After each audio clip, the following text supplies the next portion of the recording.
If you've played Roblox at least once in the last 5 years, there's a high chance you've come across a certain genre, which is obbying. Whether you've played one of the mainstream obbies, such as Tower of Hell or Mega Fun Obby, you at least have a tiny idea of what obbying looks and feels like. Each obby has its own mechanics and unique design. Over the years, players have accomplished achievements believed to be so hard, they were meant to be humanly impossible. Although, a few unknown players have raised the skill ceiling each day, to the point where it became almost impossible to increase. For years, Eternal Towers of Hell has been a space where impossible towers slowly become normal. A community so small yet so strong has become one of the most skilled and determined community of all time. For the past few years, Ito went from a game that you play for fun with your friends, to a game that some people play each day, trying to set new world records and destroy everyone else. Two distinct groups have formed inside of the Obbying community over the years, being the casual grinders and the top players. The casual grinders, probably like you and I, are people who simply play and enjoy the game. Top players, however, are people who are incredibly talented at the game and completed extremely difficult obbies. These players are not just looking for fun, but rather for the skill and the fame.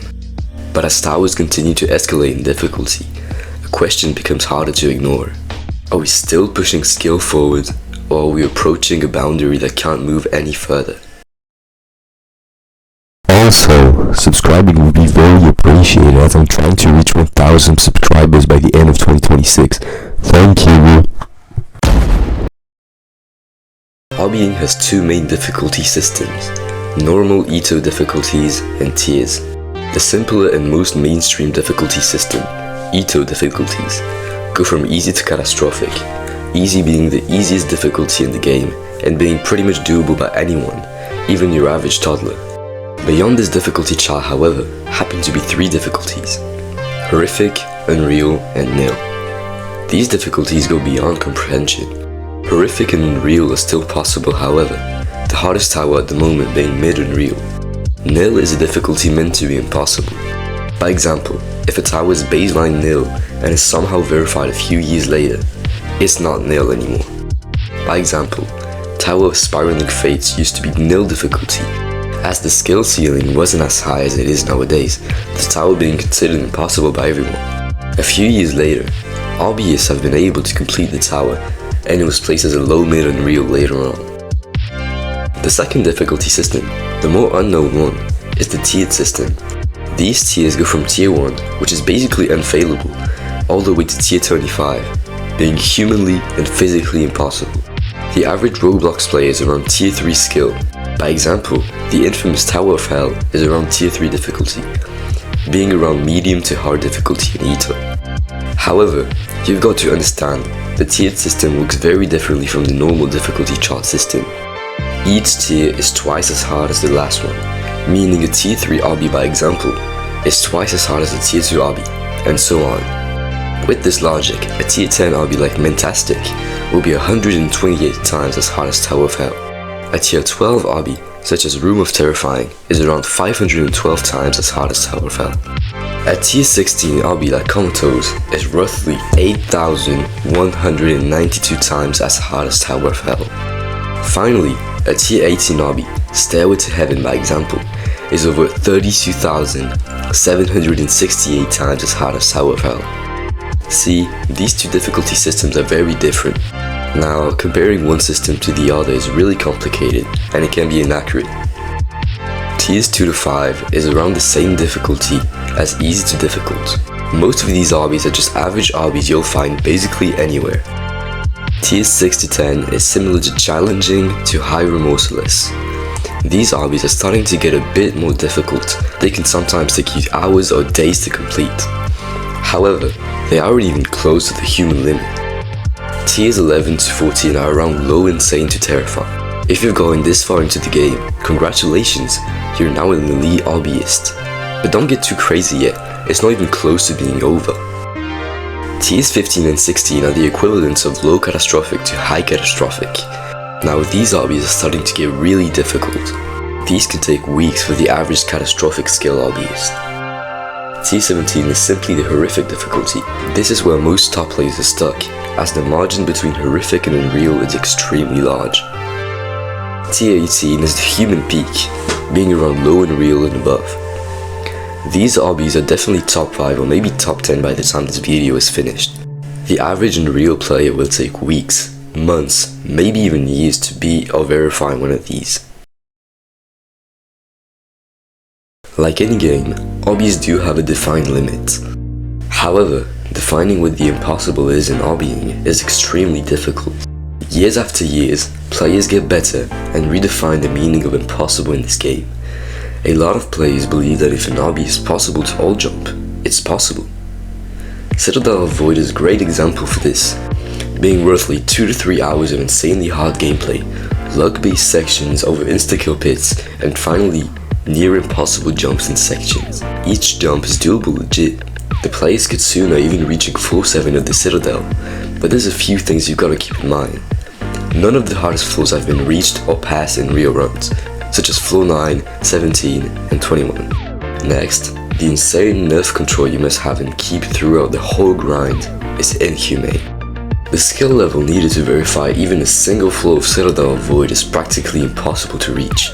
By example, Pure as Hell, which is literally a section taken straight from floor 21 of the Citadel of Void, is still unverified to this day. Another example of impossible obbies is Tower of Existential Crisis, a high nail tower consisting of extremely awkward and tight jumps, mostly using up lodges. TOEC's gameplay is so hard in fact, even all jumping it can take hours for most players. And just like COV, each jump is possible, and is much shorter. You might think it's possible then, but some of the jumps are absurdly difficult, some even reaching the 8.0 difficulty on each floor. These impossible towers don't hold back with the punishment either, some towers having insta-kills everywhere, soft locks, and even weirder punishment systems. The last tower that everyone knows is a true impossible tower is Tower of Jungle Gyms. Tower of Jungle Gyms is a 2 hours long error difficulty tower, being a whole difficulty above nil. The first few floors are pretty easy, considering this is an error tower, being horrific to unreal. However, the rest of the tower does not hold back with its difficulty, most of the jumps being extremely janky or multiple lodges in a row mid-air. Most of those, even the ones in the final stretch, cross the 8.5 difficulty. You could give someone over 100 years to complete this tower, and they still wouldn't be able to do it. This is what the true meaning of impossible obbying really is. Over the years, players have become better and better. Tower of Generation Failure was verified all the way back in 2020 as the first catastrophic ever beaten. However, not long later, the horrific and unreal barriers were shattered. This meant players were evolving really quickly, verifying towers as hard as mid-unreal. Towers that used to be considered the absolute limit slowly became benchmarks and stepping stones as players refined movement, developed new techniques, and normalized absurd difficulty. Each new clear redefined expectations, proving that the ceiling wasn't fixed. It moved whenever players were willing to reach for it. Difficulties drop a lot in this game. What I mean by this is that if a tower is high and real and gets verified a few months later, its difficulty will drastically fall off. Tower of Wigglecore was meant to be a high and real, but it dropped all the way to low mid and real after multiple players beat it. Strategies become more and more refined, players finding out new ways to do each jump and nerf the tower's difficulty by a lot. Tower of Wigglecore was not only possible, but with the new strategies people had found, it was way easier than expected. Each day, people are going for harder towers. Monster is a Block is currently going for Stone Reborn, a high and real tower, his PB being floor 7. People did not expect such fast progress from Block, making his way through the hardest floor of the tower pretty quickly, being floor 6. Every once in a while, Block streams his runs and gets hundreds of viewers, expecting the tower to be verified. Progress in this tower being so fast in fact, it might even get verified by the time this video finally drops. Tower of It Never Ends is also a tower being currently verified, being another high and real, and the world record currently being floor 8.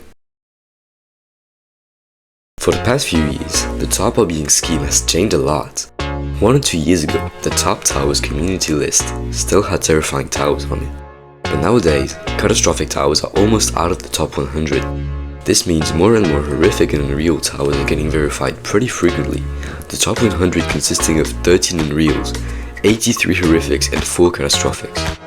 Now, we can't exactly know what's going to be verified next, but we can make some quick guesses. The first obvious guess is that Stone Reborn will be a new top 1 really soon, followed by Tower of the Never Ends, but only time will tell. The last and most important question is still here. Will nil be reached?